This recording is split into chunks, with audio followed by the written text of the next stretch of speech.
Assalamualaikum warahmatullahi wabarakatuh. Perkenalkan, nama saya Mona Elisa dari kelas marketing administrasi bisnis. Di sini saya akan membahas tentang politik bisnis dan isu lingkungan. Yang pertama ada pengertian politik bisnis. Apa sih itu politik bisnis?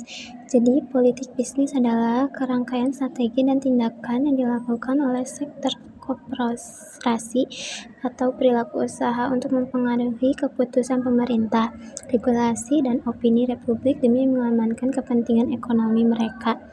Bisnis tidak beroperasi di ruang hampa. Mereka sangat mempengaruhi oleh aturan main yang dibuat oleh negara, undang-undang, pajak, subsidi, izin APDAL. Oleh karena itu, perusahaan aktif melakukan politik untuk memastikan aturan tersebut menguntungkan atau setidaknya tidak merugikan operasional mereka. Selanjutnya ada strategi utama dalam politik bisnis. Yang pertama itu adanya lobbying atau lobby politik, yang dimana melakukan komunikasi langsung dengan pejabat pemerintah atau anggota parlemen untuk mempengaruhi menyusun regulasi, serta ada kontribusi finansial, yang dimana memberikan dana kampanye kepada kandidat politik untuk partai yang memiliki visi sejalan dengan kepentingan bisnis perusahaan. Terus ada koalisi industri, bergabung dalam asosiasi pengusahaan seperti Kadin, Opinion, atau asosiasi sektor spesifik untuk menyuarakan kepentingan bersama agar memiliki posisi tawar yang lebih kuat di hadapan pemerintah.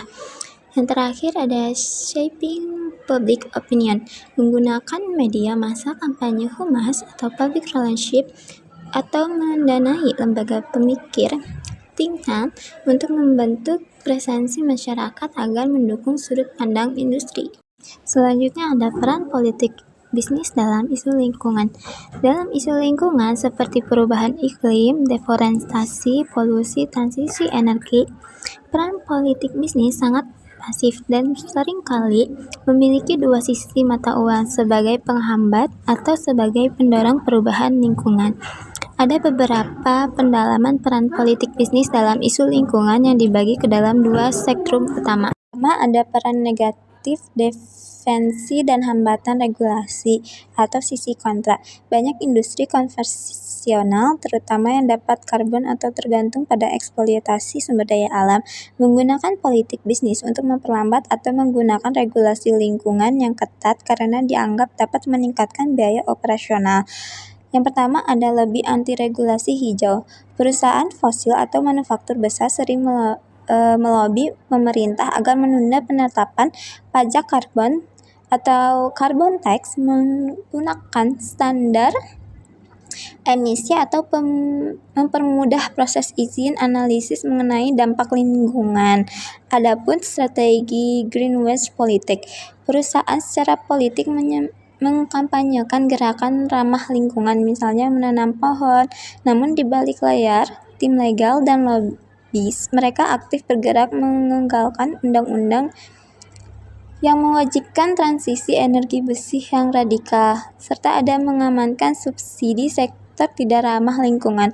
Melalui kedekatan politik, industri tertentu berhasil mempertahankan subsidi negara untuk bahan bakar fosil atau intensif pajak bagi industri eksploitatif yang membuat energi terbarukan sulit bersaing secara harga.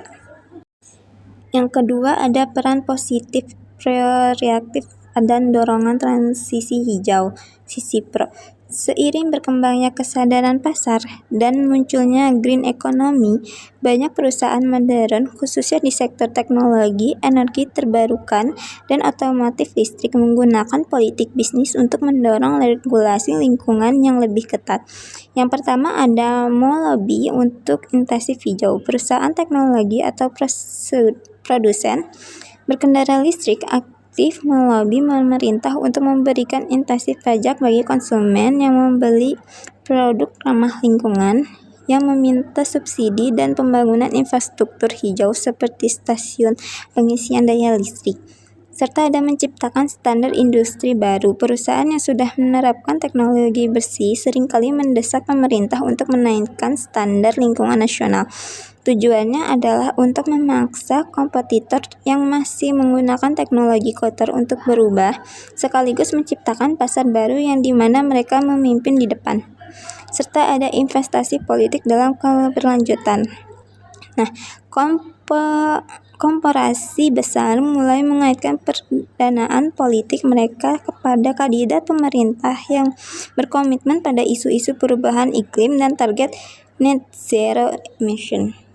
Kesimpulannya adalah peran politik bisnis dalam isu lingkungan dapat akhirnya ditentukan oleh modern bisnis perusahaan itu sendiri. Jika keberlangsungan bisnis perusahaan bergantung pada status quo secara lama yang merusak lingkungan, politik bisnis akan digunakan sebagai tameng penolakan regulasi. Sebaiknya pada perusahaan inovasi politik bisnis adalah alat pengukit untuk mempercepat lahirnya kebijakan publik yang mendukung kelestarian lingkungan demi keuntungan jangka panjang. Sekian dan terima kasih.